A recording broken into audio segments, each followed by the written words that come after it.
Welcome to my channel, The World of Science Fiction. Don't forget to like and subscribe to the channel. There are worse ways to start a Tuesday than by watching a spaceship plow through your lawn. I had just finished microwaving a bowl of synthetic chili, made from soy, despair, and regret, when a thunderous crack split the sky in half. I looked up through the smeared window of my kitchen to see what appeared to be a glowing sea creature, possibly drunk, hurtling toward the earth. It had the aerodynamic grace of a brick wrapped in neon.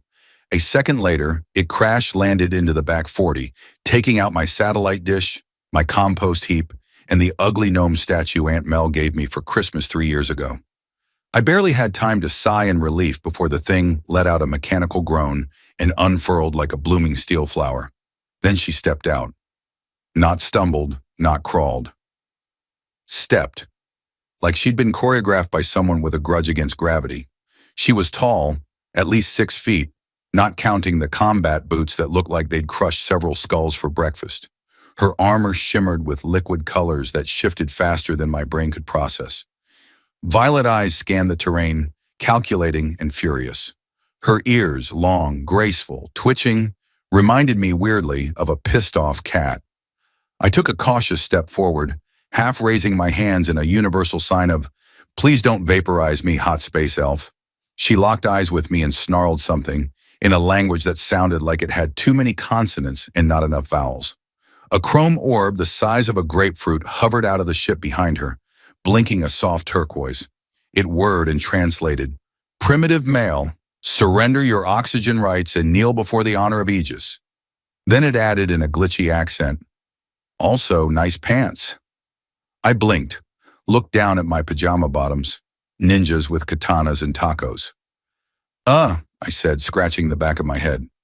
"Thanks?" She strode toward me with terrifying precision, unslinging a weapon from her back that looked like a cross between a rifle and an angry telescope. "Where is your planetary leader?" she demanded, this time in near-perfect English. "You're looking at him," I said, deadpan. "I'm the High Overlord of Sector Nacho." The orb chirped, "Sarcasm detected." She narrowed her eyes. Her ears twitched upward like radar. "Fine," I sighed. "I'm Jack Holloway, engineer, bachelor, average chili enthusiast, also not in charge of anything larger than a toaster." She stared at me, long and cold, as if trying to decide whether I was worth the ammunition. "I am Commander Tavan of the Aegis Dominion. You are now under strategic occupation. Do I at least get a flag? Maybe a pamphlet?" Her expression didn't change, but the orb translated a word that might have meant infuriating or possibly quaint. I watched as she surveyed my property, rusted windmill, dented pickup, various gardening tools, and frowned as if the entire planet had failed a cosmic inspection. Then abruptly she stalked toward my house. "Hey, whoa, that's my—" Well, technically it's still under mortgage, but "Hey!" She waved a hand. The front door unlocked itself with a beep like it had just been promoted. The orb floated near my shoulder. "She has deemed your structure minimally habitable.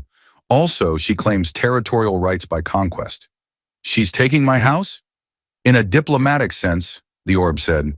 "Also, she has requested you stop gawking like a stunned mollusk." I followed her in, dumbfounded, as she took in my living room with the kind of contempt reserved for used mattresses and reality television. "You've got a lot of nerve, lady," I muttered. "You have a lot of dust," she replied, eyes already scanning my bookshelf. "Can't argue there." She turned to face me fully, weapon slung, posture rigid. "I will require your cooperation. This zone is now critical to Galactic security. Any resistance will be met with sterilization." "Okay," I said, raising an eyebrow.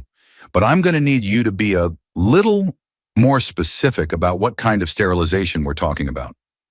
For the first time, the edge of her mouth twitched. Not a smile, but not a smile. "Welcome to Earth," I added, handing her a can of ginger ale. "We mostly solve problems with sarcasm and snacks." She didn't reply, but she took the can and didn't blow me up.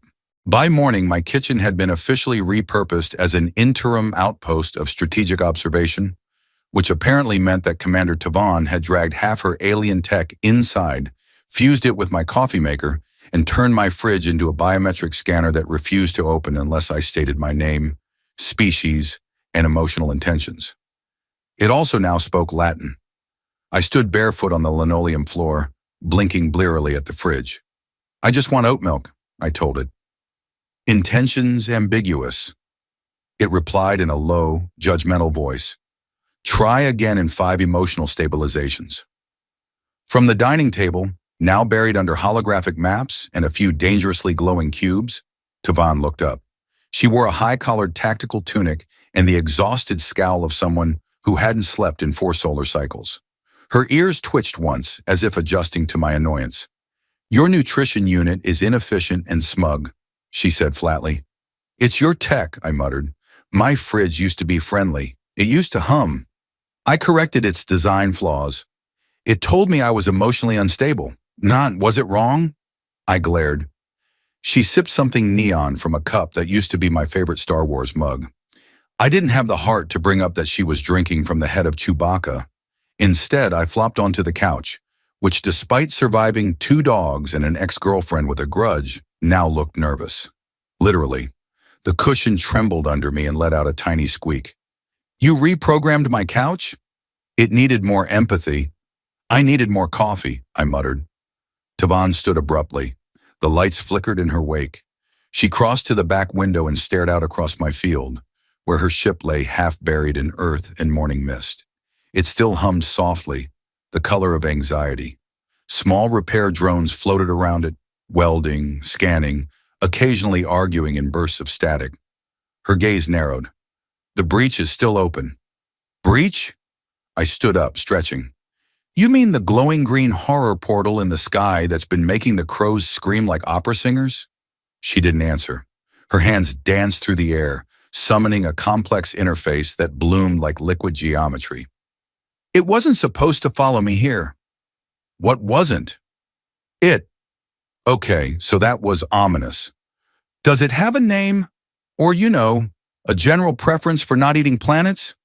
It is a sentient algorithm designed for militarized adaptation, she said grimly. It erases ecosystems, rewrites biological code, and feeds on technological noise. It shouldn't have found me. And now it has, I said, swallowing. Great. There was a long silence. Then she turned to me, her voice a little softer. You offered me caffeine yesterday. Did I? It was in a ceramic cup. It tasted bitter, but stabilizing. I blinked. You mean coffee? Yes, this planetary nectar. I require more of it. You're asking me for coffee? I am authorizing a non-lethal extraction of caffeinated aid, yes. It took me a second to realize that was her version of a request, so I made her another cup, watching as she cradled it with the same reverence some people reserve for puppies or sacred relics.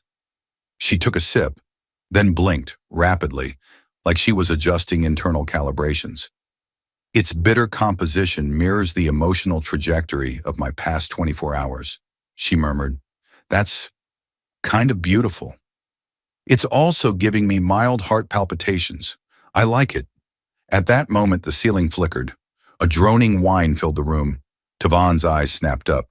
Something's coming through the breach. We rushed outside just in time to see a black, insectile object tumble through the clouds. Its surface fractured and steaming, like it had been clawing its way through the atmosphere. It hit the earth not far from her ship, throwing up a geyser of soil. I expected panic. What I got was Tavan narrowing her eyes and muttering, "Of course!" It sent a scout. "What is it?" I asked, heart pounding. She drew a sleek, curved device from her belt. Either a greeting. She pressed a button. The device unfolded with a buzz and hissed with blue light. Or a very loud complaint. Sounds like my HOA. We stood side by side as the object cracked open, and whatever was inside began to pull itself free. Her shoulders tensed. I reached for a rake. It was all I had. "You will stay behind me," she said softly. "You know that never works in the movies, right?" "I do not intend to follow narrative tropes, Jack Holloway." Then her ears twitched once, sharply, like they were hearing something the rest of the world couldn't. And the real story began. The scout unfolded like an origami nightmare. Black limbs extruding with too many joints, each moving with unnerving precision. Its surface wasn't metal exactly, but something more fluid, like obsidian given a nervous system. And it was humming, not loudly, not aggressively, just enough to make the hairs on my arms vote for immediate evacuation. Tavon didn't flinch.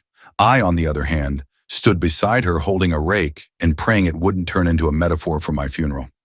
"Stay still," she said without turning her head. "It's scanning." "For what?" "Threats, weaknesses, political affiliations." "What if I told it I vote based on snack availability?" "Then it will find you unpredictable," she said, "and potentially dangerous." "Perfect. I've always wanted to be misunderstood by space monsters." The thing twitched, then pulsed once with pale green light. A beam lanced out, striking a squirrel that had made the mistake of scuttling too close. The squirrel froze mid-leap, suspended in mid-air, limbs twitching like it had just realized it was late to a business meeting. "Oh my God," I whispered. "It's doing squirrel time stop?" "Temporal microloop," Tavon said calmly. "A mild warning shot." "I don't like that its mild warning involves violating local rodents." Then it spoke, not with sound but by invading every electronic device within reach. Her scanner, my coffee maker, and disturbingly, my electric toothbrush.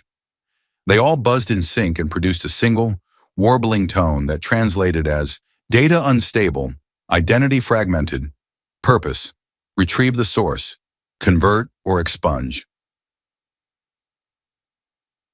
Tavon muttered something in her own language that, judging by her tone, translated roughly to, "Not this flaming asteroid salad again." She raised her weapon, one of those smooth, plasma-slick rifles with more dials than I was comfortable seeing on something not labeled NASA experimental. Her stance widened, solid and graceful, and for a moment I saw what she must have looked like before all this. Before crash landings and ginger ale and arguing with fridges. A soldier. The creature moved. So did she. The blast was instantaneous. A bolt of blue fire hurling the scout back 10 feet, where it slammed into the dirt, limbs flailing like a robot doing jazz hands mid-electrocution. It tried to rise. It didn't succeed. One of its limbs exploded off and scuttled away on its own. "Okay," I said, lowering the rake. "That went better than I thought." "It wasn't an attack drone," she said, approaching the wreck. "It was a memory shard, sent to find me, or what I took." "Let me guess. You didn't take a library card and forget to return it." "Number Y took a war." She knelt beside the twitching mass and pressed a device to its core. A soft chime. The wreck disintegrated in a slow, respectful collapse of its molecular structure, turning to ash that glittered like ice. "You're going to have to start explaining things with more verbs and fewer sci-fi noun phrases," I said, rubbing my temples. "What did that thing want?" She stood slowly. "It's not a thing. It's a piece of what was, of who we became when we forgot how to be anything else." "I'm going to need that." In smaller words, she turned to me, face unreadable. "My people built something we couldn't destroy. Then it started rewriting us, and now it wants me back." I opened my mouth to respond, but was cut off by a sudden explosion from her ship. A small one, more like a dramatic sneeze than a fireball, but enough to make us sprint. Inside, her navigation panel was sparking. One of the floating drones had fried itself mid-process, scattering shards of alien metal across the floor. "Status?" she barked. "Critical neural feedback loop," said Lumi, her translation orb. "Also, I may have deleted 4 chess programs and the ambient whale song file." "I like the whale song," I muttered. Tavon ignored both of us. She was already inside the data cluster, her hands darting through cascading hexagons of light, rerouting something I couldn't see, let alone understand. "What did that scout do?" "It sent a ping, a signal flare," I swallowed. "So now what?" "We prepare," she said, pausing only to glance at me. Then, without warning, her ears twitched backward. And for the first time, I saw fear in her eyes. Not the fear of battle, but something deeper. The fear of returning to a place she swore she'd never let find her again. And yet, it was already on its way. Commander Tavon did not pace, she orbitally recalibrated. That's what I decided to call it, because it wasn't quite pacing, wasn't quite stalking, and certainly wasn't human. Her boots made no sound, but the tension in the air made my left eye twitch. Each time she passed the window, her ears flicked like antennae catching invisible frequencies, and the lights in the room dimmed a little more, like even the electricity was nervous. I sat at the table with a fresh cup of coffee, a sandwich that had been mostly peanut butter until her drone replaced the bread with nutrient slabs, and a dozen questions fighting to be first in line.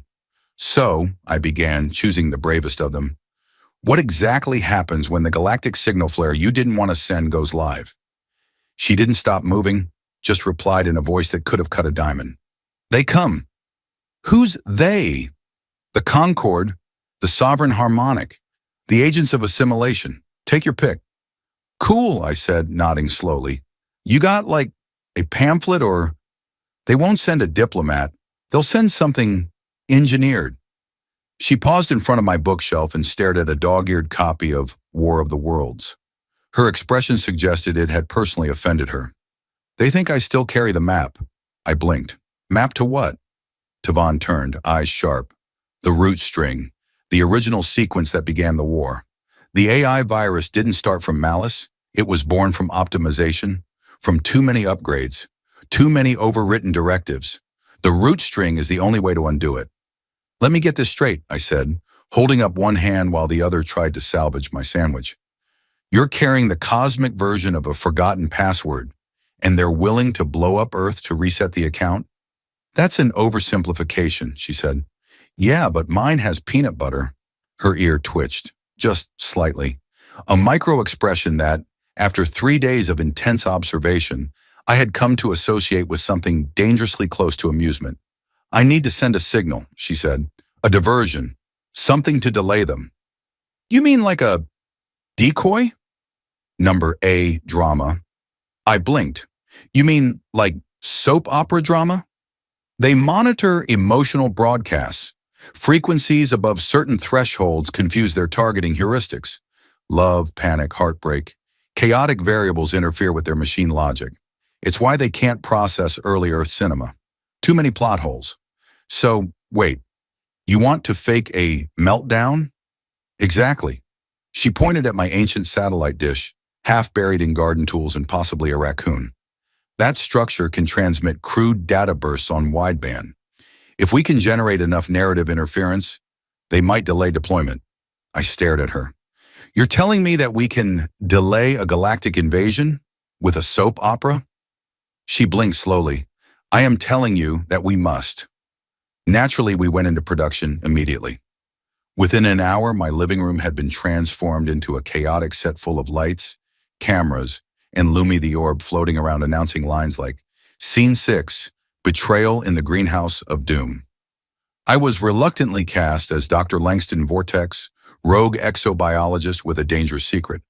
Tavon played Countess Nyrixa, a war-weary diplomat who had fallen in love with the very enemy she had sworn to destroy.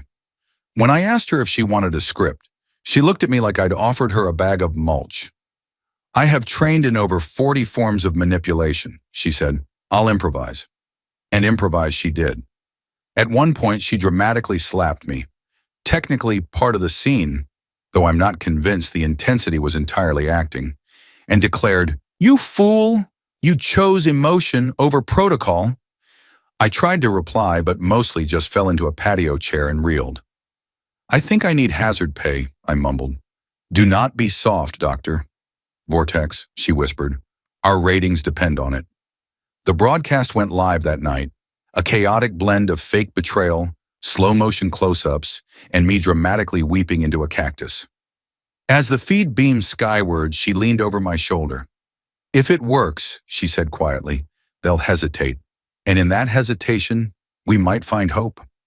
I looked at her, at the long ears tilted slightly forward, the strange war pain under her eyes and the small, perfect smirk she tried very hard to hide. You know, I said, you're oddly talented at intergalactic soap operas. And you, she replied, are strangely adequate. The lights flickered again. Somewhere out there, something watched and hesitated. The universe paused. Not literally, of course, though it felt that way, as if somewhere, on the edge of some impossible orbit, a vast intelligence had tilted its many-eyed head and gone, Wait, what the hell are they doing? That was the goal after all. Throw enough emotional chaos at the enemy and maybe, just maybe, they'd stall, confused, hesitant, unable to tell if the signal meant trap, surrender, or unexpected romance subplot. We waited on the roof. The night sky above us was unusually clear, stars like scattered code against the black. Tavon stood with her arms crossed, watching the transmission metrics scroll across her holopad. She had removed the shoulder armor of her battle uniform, revealing a softer layer of iridescent fabric beneath, and was wearing my flannel shirt over it. She said it hid her infrared signature, but I had a suspicion it was just because it was warm. "You're not going to say it worked, are you?" I asked, chewing on a licorice stick that had somehow survived the kitchen's recent repurposing. "I won't tempt fate," she replied, eyes scanning the sky like it owed her money. "But their response delay is unusual." "That's good, right?" "It's unpredictable." Her ear flicked. "That's also how people describe me when I dance. Unsettling, but rhythmic?" "Exactly."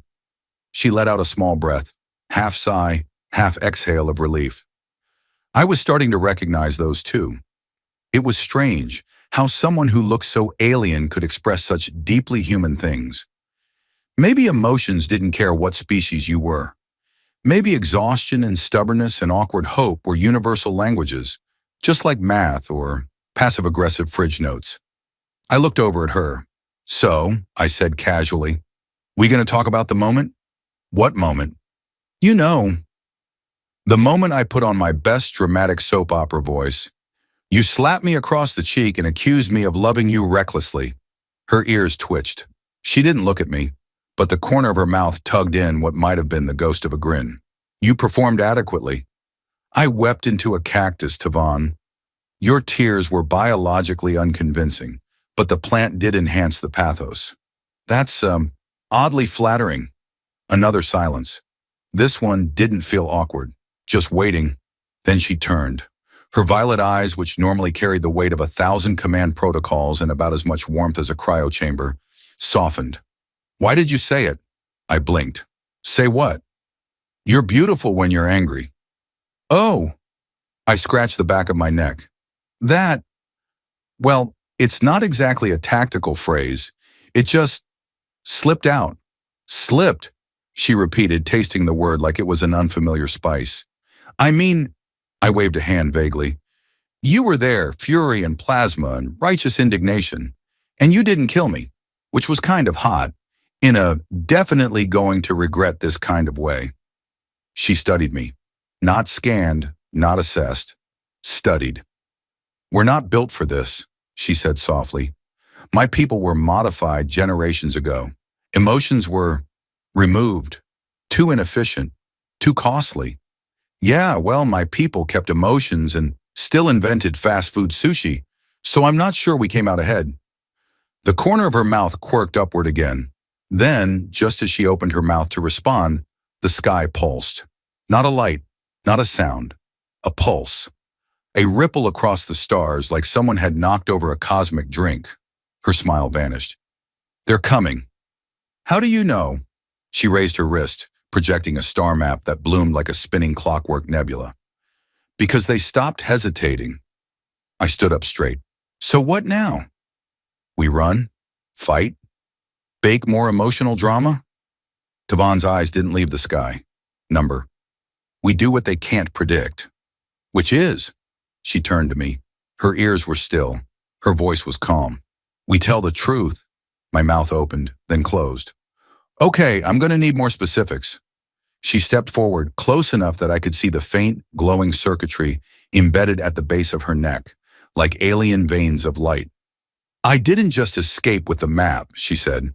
"I encoded it, in a frequency, a sound that only Earth's chaotic emotional spectrum could carry." I blinked. "Like a song?" "Not just any song," she said. And somewhere in the back of my brain, something clicked. A memory. The coffee machine. The fridge. My old stereo blaring weird static that she'd paused to listen to. "You hid the data in my mixtape. It was volatile, lyrically erratic, illogically structured."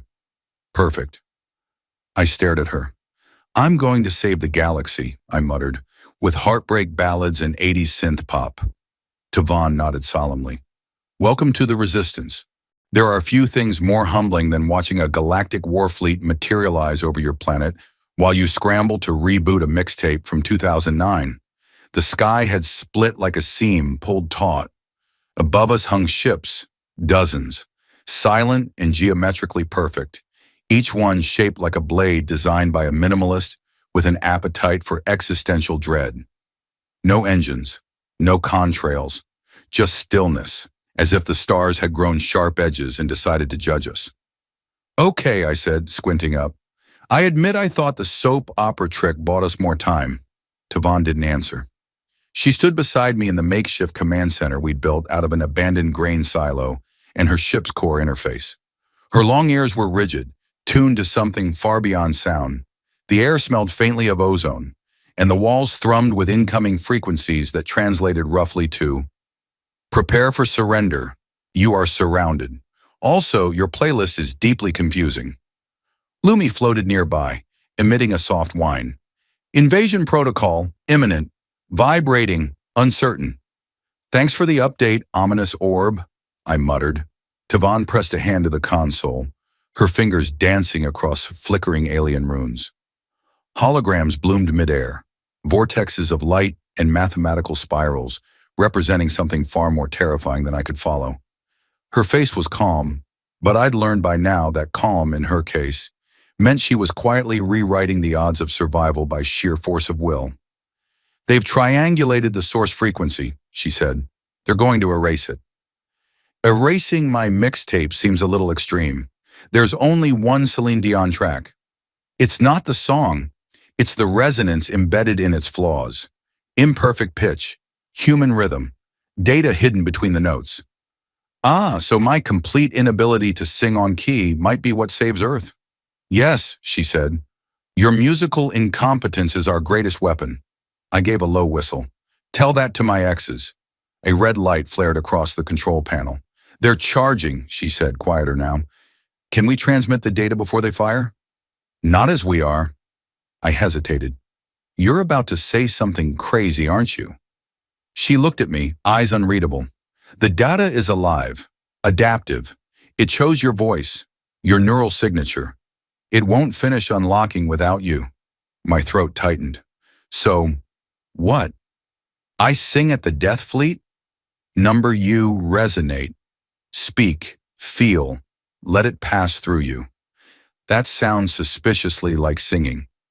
There is no melody, only meaning, "Oh good, existential karaoke."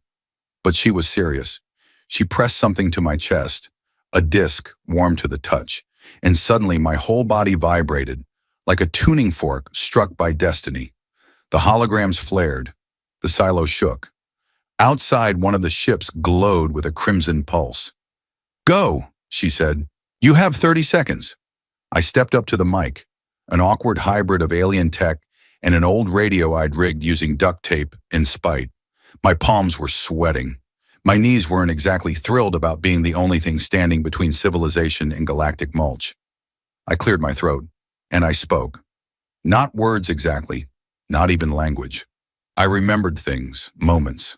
My mom dancing in the kitchen, my best friend yelling at me during a road trip, a dog I lost when I was 12. I poured it all out like breath through wires.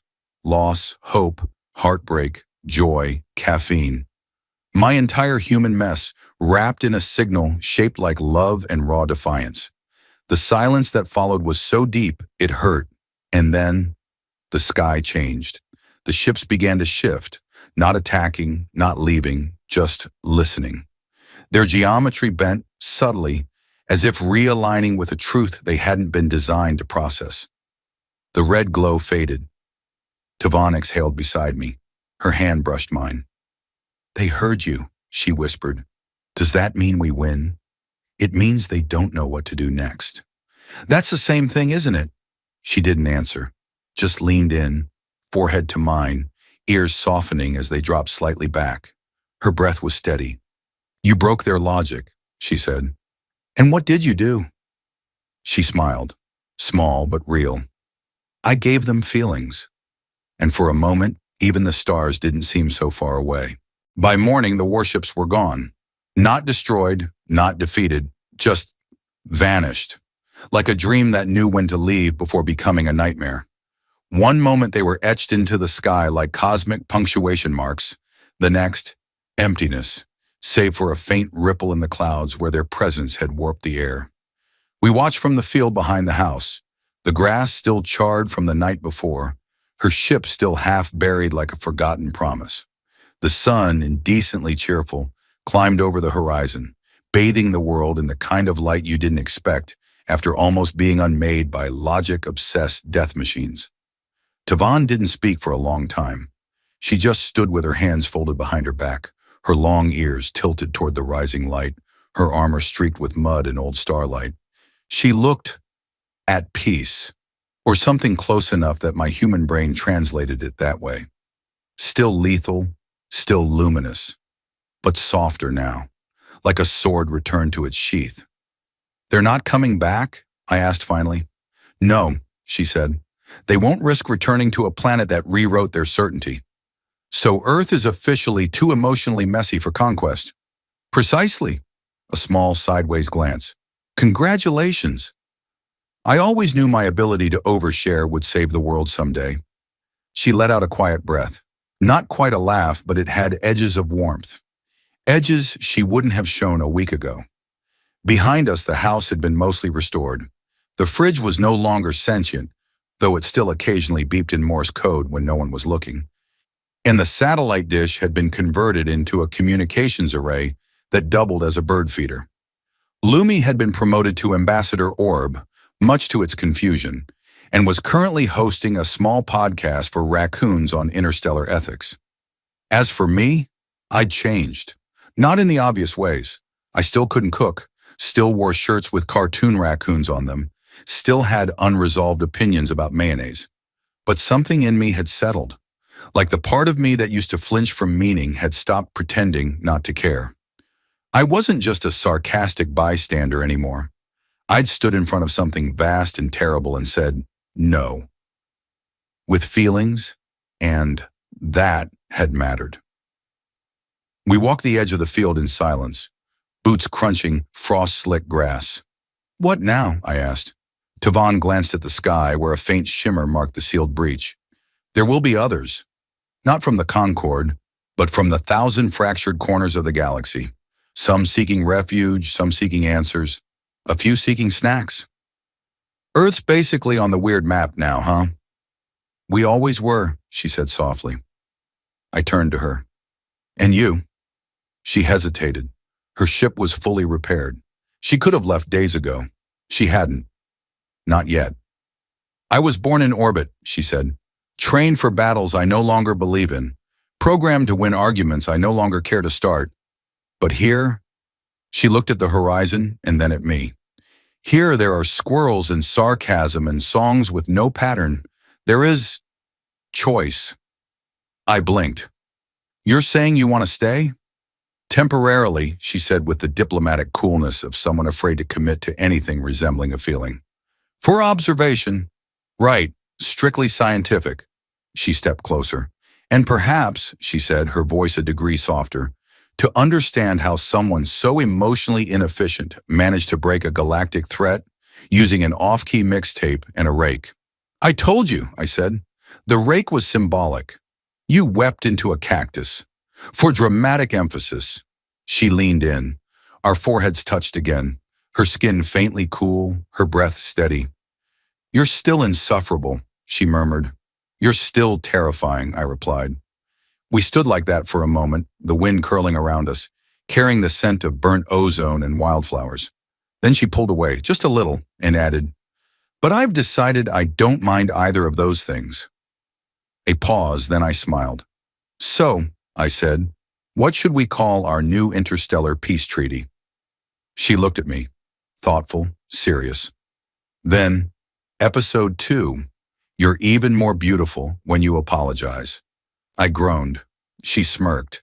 And together, under a sky no longer full of warships, we walked back toward the house, toward breakfast, toward whatever came next. Not an invasion, not a goodbye, just something new, something ours.